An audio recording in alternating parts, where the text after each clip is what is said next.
বন্ধুরা, এখন আমি এই আমাবতী ছিল, আমাবতী ছাড়িয়ে গিয়েছে। এ কদিন আমি পুজো আশ্রয় করিনি। আজকে এই পুজো, মহাদেব পুজো, রাধা মাধব পুজো, সব তাদের সব স্নান টান করিয়ে তাদের ভোগ নিবেদন করলাম। করে নিয়ে আমি এখন এখান থেকে বেরিয়ে আমি এখন রান্নার কাছে যাব। ওখানে রান্না হবে, সেখানে গিয়ে আমার কথা আমি বলছি। হে বন্ধুরা, এবার আমি রান্না শুরু করছি।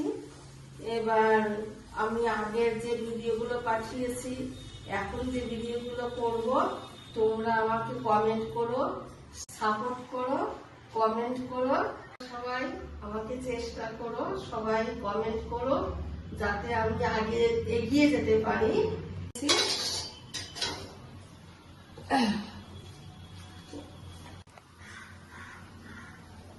এবার আমি পেঁয়াজ দিচ্ছি।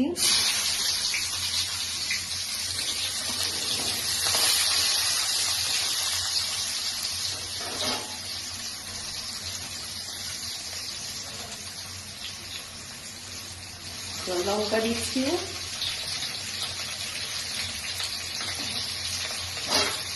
এবার আমি আলু দিচ্ছি।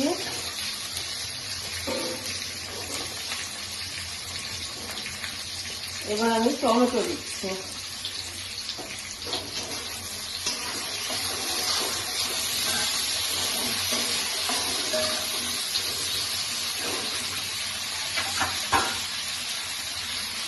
এবারে পরিমাণ মতো হলুদ।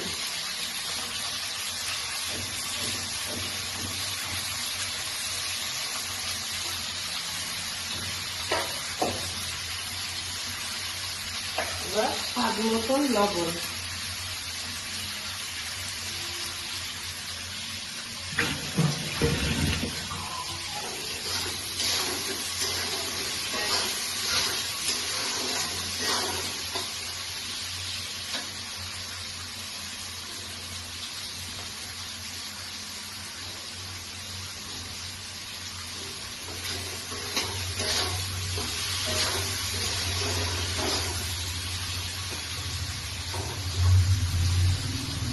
এবার আমি আলু আর টমেটো গুলো হালকাভাবে ভেজে নেব।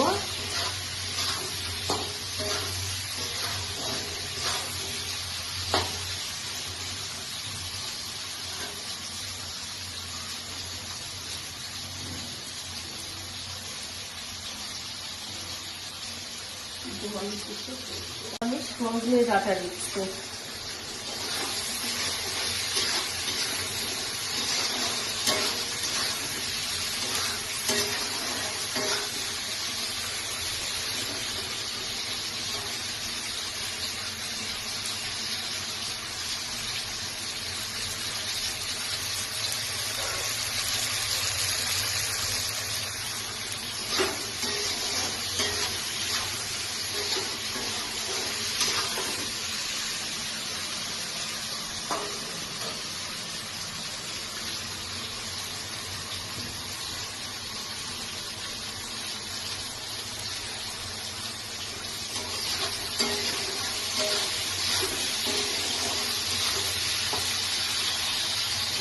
হ্যাঁ বন্ধুরা, আমি এই যে এখন তো খুব গরম পড়েছে, তার জন্য আমি পাতলা ঝোলটা আমি পছন্দ করি।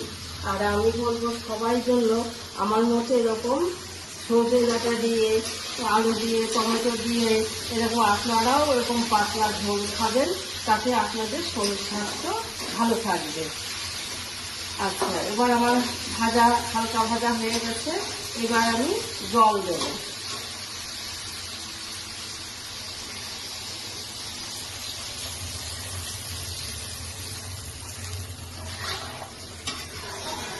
তরকারিটা সিদ্ধ হোক, পরে আমি আগে আমি মাছ ভেজে রেখেছি, সেই মাছগুলো তরকারিটা সেদ্ধ হলে পরে আমি আবার এটা দেব। আচ্ছা, আমার তরকারিটা আমি স্বাদ মতো লবণটা আমি দিচ্ছি, আপনারা আপনাদের মতো স্বাদ মতো লবণটা দিয়ে দেবেন।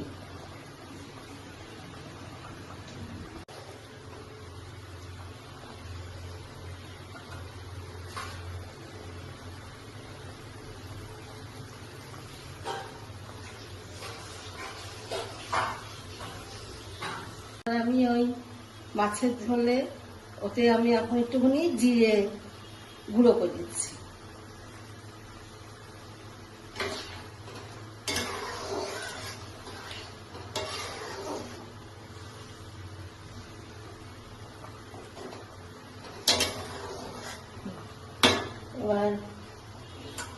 এবার মাছের ঝোলের মধ্যে এবার আমি মাছ আমি আগে ভেজে রেখেছিলাম, এখন সেই মাছগুলো আমি এখন ওই ঝোলের মধ্যে দিয়ে দিচ্ছি।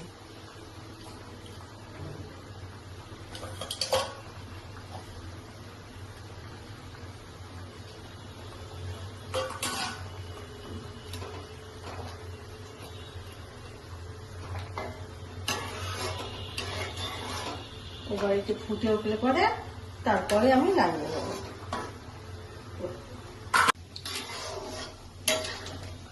তরকারিটা হয়ে গেছে বন্ধুরা, এবার আমি তরকারিটা নামিয়ে নিচ্ছি।